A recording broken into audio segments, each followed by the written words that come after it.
We have the 2021 Ford Focus. This vehicle was done just under 38,000 miles. It has a manual transmission and a petrol fuel type.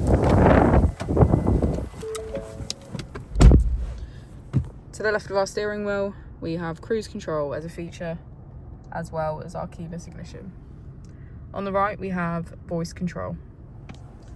On our screen, we can access Apple CarPlay, 4Pass Connect, mobile apps, navigation and Bluetooth.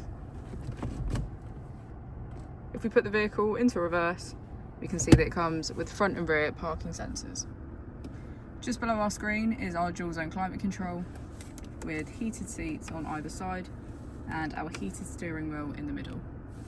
If we press our mode button, we can switch between sport, normal and eco. And finally, as we go into the back of the vehicle, we can see that all of our seats have a black leather trim.